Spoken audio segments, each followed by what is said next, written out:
Hello मित्रांनो, आज आपण बघणार आहे स्टील लाईफ।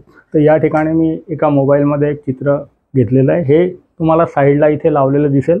तर याचं आपण चित्रित करणार आहे। तर या ठिकाणी आपण बघू शकतो की याचं जे बॅकग्राऊंड आहे लाल कलरचं आहे। त्याच्यानंतर हे जे कापड घेतलेलं आहे बादलीमधनं हे ऑरेंज कलरचं आहे आणि परत मग लाल कलरचं आहे। तर मित्रांनो, या ठिकाणी हे जे कलर तीन जवळजवळ सारखे कलर झालेले आहेत। तर हे आपल्याला कसे चेंज करता येतील, कारण की मानव निर्मित ज्या वस्तू आहेत त्यांचे रंग आपण बदलू शकतो। तर मित्रांनो, स्टील लाईफ, तर हे जे स्टील लाईफ याच्यासाठी जो टायमिंग लागतो तो टायमिंग आपण इथे बघणार आहे। एलिमेंटरी इंटरमिजिएट ग्रेड एक्झाम 2025 यासाठी मी इथे चित्रित करतोय। तर सगळ्यात पहिले आपण बेसिक त्याचे आकार काढू। बेसिक आकार कसे काढायचे आहेत तर या ठिकाणी तुम्ही बघू शकता, हे चित्र साईडला मी लावणार आहे। तर हे चित्र तुम्ही या ठिकाणी बघून काढू शकता। तर मित्रांनो, बेसिक शेप्स जे घ्यायचे आहेत, बेसिक आकार जे घ्यायचे आहेत ते आपण बघू। तर वरतून आपल्याला थोडासा जागा सोडायची आहे, कारण की याच्यातून कापड पण आलेलं आहे। तर या ठिकाणी मी एक बेसिक शेप घेतोय। तर सगळ्यात पहिले जो मग आहे, या मगसाठी आपण या ठिकाणी थोडीशी जागा सोडून घेणार आहे। तर ही इतकी जागा या ठिकाणी मी सोडतोय। आपण ही कमी जास्त करू शकतो। एवढंच अंतर मी या पेपरपासून घेतोय आणि हे अंतर या ठिकाणी मार्क करतोय। तर या ठिकाणी पण आपल्याला हा जो आयत तयार झालेला आहे, या आयतामध्ये आपल्याला चित्र रेखाटनायचं आहे।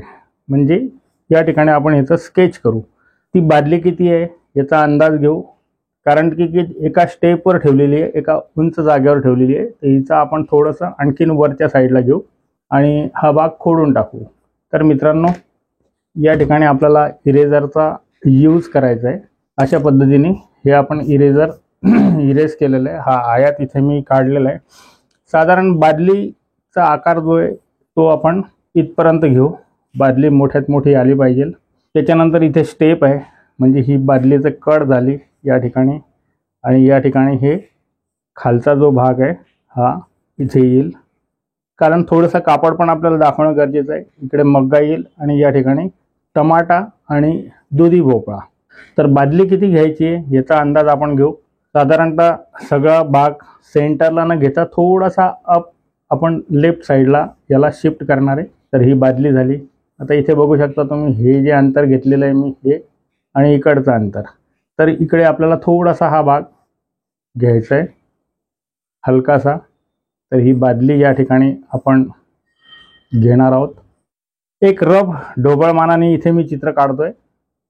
तर मित्रांनो, ही बादलीचा शेप झाला आणि या बादलीला चिटकून किती अंतर आहे तर साधारणतः एवढ्या अंतरावर इथे हा भोपळा, आपण इथे हा जो भोपळा आहे हा किती खाली घेतलेला आहे तर ही जी मी डिश काढलेली आहे, सगळ्यात पहिले खाली मी डिश काढून घेतली।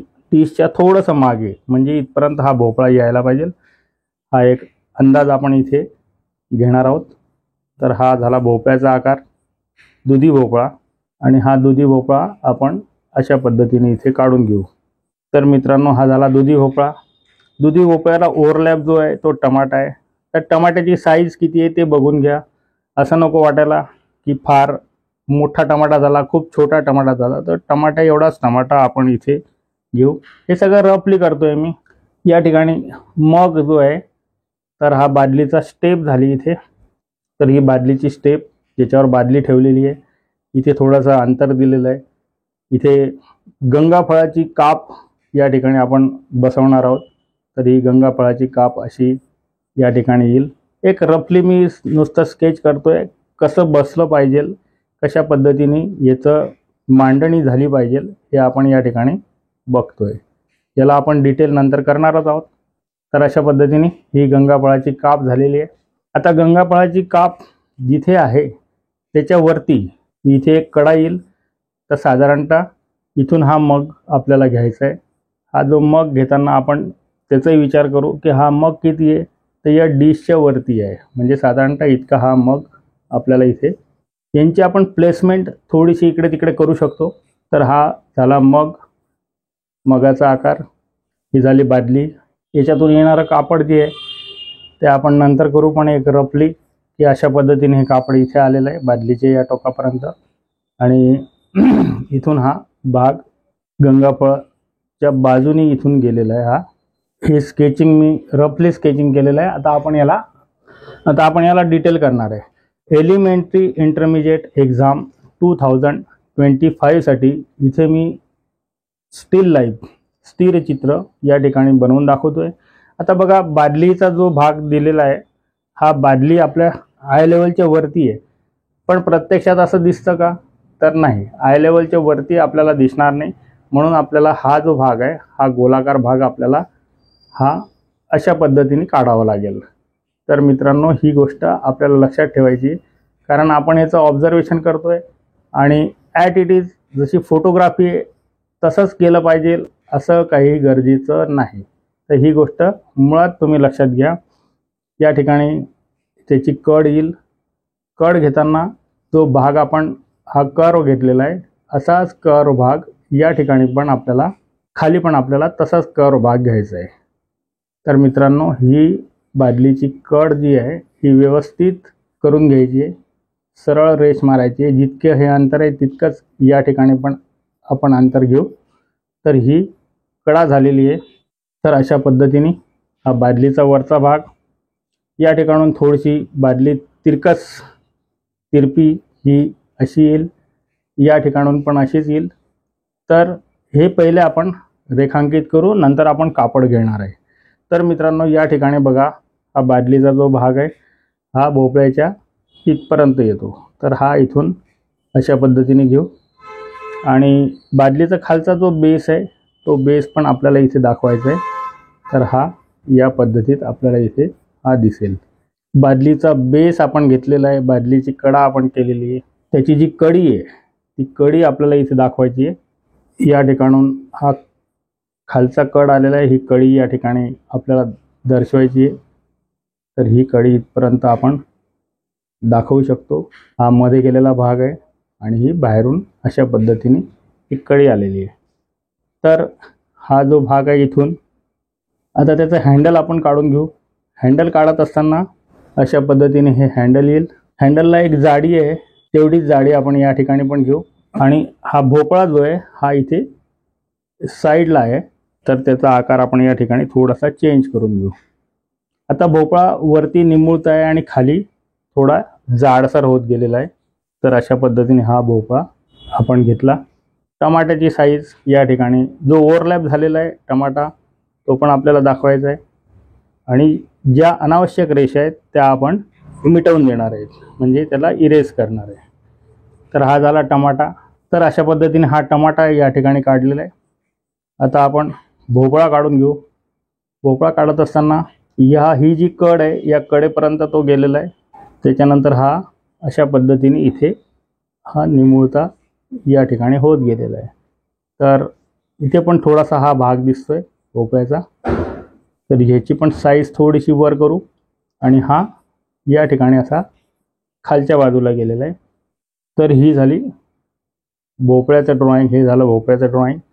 या ठिकाणी आपल्याला डिश दिसते, तर ही डिश आपण अशा पद्धतीने ही काढून घेऊया. आता राहिला मगला पण आपण त्याच पद्धतीत हा ओव्हल घेणार आहे. हा ओव्हल घेत असताना थोडंसं केअरफुली घ्यायचं आहे. आकार सारखा यायला पाहिजे, याच्याकडे थोडं लक्ष द्यायचं आहे. लाईन जास्त झाल्या तर हरकत नाही. आता याला पण कडा आहे, तर या ठिकाणीच आपण एक कडा इथे देऊन देऊ. सारखा बिलकुल यायला पाहिजे, याकडे लक्ष द्यायचं आहे. हा जो भाग आहे हा एकसारखा यायला पाहिजे. ही झाली कडा आणि हा झाला निमुळता भाग. या ठिकाणून हा खालच्या बाजूला कापडामध्ये या ठिकाणी गेलेला आहे. मगाचं दांडी आपल्याला दिसते, थोडी खालून आहे ही दांडी. अर्ध जे अंतर आहे तिथपर्यंत जवळपास हा आलेला आहे. या ठिकाणी बघू शकता. याला आपण एक जाडी देऊ आणि ही जाडी या ठिकाणी जॉईन करून टाकू, म्हणजे हा जो आहे हा भाग आपल्याला क्लिअर होईल. तर या ठिकाणी अशा पद्धतीने हा मगाची दांडी जी आहे ही आपण काढलेली आहे. हे झालं आपलं ड्रॉइंग. तर बघा, पेपरवर किती मोठं ड्रॉइंग यायला पाहिजे. जे ड्रॉइंग घेतलेलं आहे ते आपण बघू शकता. आता आपण याच्यातल्या ज्या महत्त्वाच्या ज्या रेषा आहेत, जसं आता ही लाईन थोडीशी जाड झाली या साईडने, तर हिला आपण बारीक करून घेऊ आणि उरलेल्या ज्या लाईन्स आहेत त्या आपण इरेज करून टाकू. इरेज करताना काळजीपूर्वक इरेज करायचं आहे. ज्या गोष्टी आपल्याला अनावश्यक आहे तेवढ्याच आपण इथे खोडणार आहोत. बाकी सगळ्या ज्या रेषा आहेत त्या आपण तशाच या ठिकाणी ठेवणार आहोत. जसं आता टमाट्याच्यामध्ये मी खूप लाईन्स घेतलेल्या आहेत, तर या ठिकाणी तुम्ही या लाईन्स आतल्या ज्या लाईन्स आहे त्या सगळ्या मी इथे इरेज केल्या. भोपळ्याची साईडची लाईन आहे ती पण मी इथे इरेज केली. अशा पद्धतीने हे स्केचिंग आपल्याला करायचं आहे. आता राहिलं फक्त कापडाचं स्केचिंग. तर कापडाच्या स्केचिंगसाठी मी इकडच्या ज्या बादलीच्या लाईन्स आहे या सगळ्या इथे मिटवून देतो, इरेज करतो. तसंच मग्ग्यामधल्या पण लाईन्स ज्या आहे त्या पण मी इरेज करतो. भोपळ्यामधल्या ज्या लाईन्स आहे त्या पण मी इरेज करतो आणि मग आपण स्केचिंगला सुरुवात करू. तर मित्रांनो, या पद्धतीने आपल्याला स्केचिंग करायचं आहे. हे स्केचिंग झाल्यानंतर महत्त्वाची जी गोष्ट आहे ती आहे रंगकाम.